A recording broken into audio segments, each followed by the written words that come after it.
Hello, hello, hello, can you hear me, Mother? I'm going to ramble to you for a few minutes so that you can adjust the volume control on the speakers. Hello, I am Professor Bongo. Peter Byers has asked me to introduce this chat to you. So that is it, consider it introduced. Hello, I'm Peter Byers. Well, you knew that because it said so in the title, but anyway, that's me. I'm just going to chatter a bit. Was it me that called you, or was it you that called me? I don't know, but anyway. You have seen the mentor man, the little caricature of me. You'll see it shows me wearing a checked shirt, and you'll see it shows me not wearing specs at that time, I don't think, and it was I was sitting at my desk in the office. The chap stuck his head in for about 2 minutes flat, and he walked away, and what you see is the result. I didn't wear a tie like that one, but I put one on this time, and I'm proud of it. It's me again. Anyway, the shirt came from Mr. Conway's shirt makers in the Princess Arcade in St James's. A wonderful man. I wandered in and I said, I want a shirt. I chose the material. He said, right, I'll give you a ring in a few days. Didn't measure anything. He could do it by just sight. He said, if you care to come in now, we'll see if it fits, and if it does, we'll make the rest, and if it doesn't, then we'll make adjustments. So that's the story behind the mentor man in his shirt. The trousers, I never wore anything like them, but he couldn't see the trousers because they were hidden under my desk.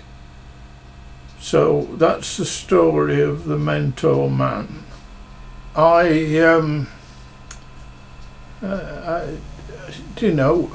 Yesterday, no, I can't remember, day before yesterday morning, we had some nonsense on the telephone. But just before we go into that, let me tell you a quick story. There was a gentleman called Bill Millins, and he was a Highland Regiment bagpiper, and he led his troops into battle wearing a kilt and playing his bagpipes. Now, if you're standing in front of that company or platoon or battalion or division or whatever it is, and you see them all coming wearing kilts, and you see this big chap in the front playing the bagpipes, you will be absolutely terrified. And the Germans called such a piper and regiment devils in skirts. Now that's an aside, because I shall refer to skirts shortly. I had 4 silly telephone calls. The first one, I knew it was a scam type call, because I'd announced myself long before the chap who was calling me had clicked onto me. And this is the advance calling and all the rest of it. There was a number, I knew the number because I've got CLI, calling line identification. It tells you the number and such which of who's calling. And this chap said, I'd like to speak to Mr. Byers. Well, the devil got under my skirts, and I said, oh, that's my dad you want. He died 10 years ago. Oh, sorry to hear that. And he rang off. So I sort of scratched my bum and was getting ready to block it so he couldn't call me ever again on that number.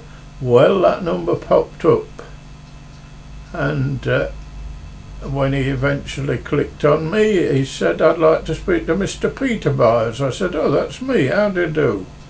He said, "Do you know, I spoke to you a few minutes ago." I said, "Yes, I do believe you did." He said, "You're a bloody idiot." I said, "Yeah, I've known that for many years." And with that he hung up. So that was 2 wasted telephone calls. I swiftly blocked the number, so if he rang again with that number, he wasn't going to get through. But it was a non-existent number. And if you're clever, and I am a little bit clever in that respect, you can put whatever number you like when you make a telephone call. But anyway, we won't go into that. It'll make your head hurt if I should describe that. Well, I'd blocked him, and there you are. So the phone rings again, and I saw who it was, and I thought, good Lord, I've got to be respectable to this person. I need to comb my hair. Well, as you couldn't see it on the telephone, it's a speech medium. So anyway, I answered it, and I said, "Can you give me a few seconds to finish off something I was doing?" "Yeah, okay, Peter." So I wandered out into the hall where the mirrors are, and I combed my hair. Came back in and said, "Right, I'm ready." But she'd gone. So I thought I'd better ring her back in case it was important. Well, I rang back. "Oh, hello, Peter. I'm sorry, I'm much too busy to talk to you at the moment. I'll ring you back some other time." And I thought, well, why on earth did you ring me in the first place if you're too busy to speak to me? So there you are. That was my 4 silly telephone calls, and I still don't know whether I called you or you called me. But I'm just wondering what we could talk about. We could talk about planting spuds in big farmers' fields, and there's a story and a half to tell there. It was an absolutely bonkers job. But if you planted them too far apart, then that reduced the yield in that field. If there aren't so many plants because you've planted them too far apart, then the farmer don't get much potatoes and don't get much money for it. We could talk about picking potatoes. There was a lovely man who used to drive a tractor with a spinner behind it. His name was John Eyre, and he drove like a blooming maniac. And instead of the potatoes dropping, I don't know, in a 3-foot range, you were lucky if you got them in a blooming 10-foot range. Well, you put them in your basket, and you went and tipped them on the riddle and chucked them into the bag on the weighing scales.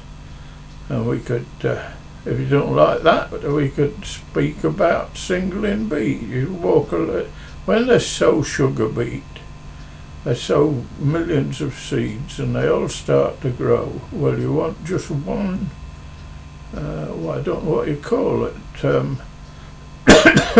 one plant every, let's say,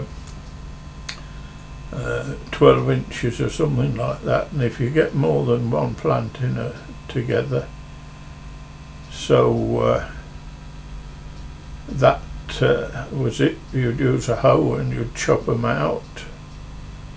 And it was usually a wet and cold and windy morning, and it didn't half make your back hurt. And anyway, there'd be a couple or 3 elderly farm workers while simple me was earning me pocket money. And suddenly one would say to the other, "Is it time for our snap yet?" Which translated into ordinary English is it time for a break? Well, no, there's 7 minutes to go. Oh, well, my watch says it's spot on. Well, we set it by the wireless this morning. Both of them say that.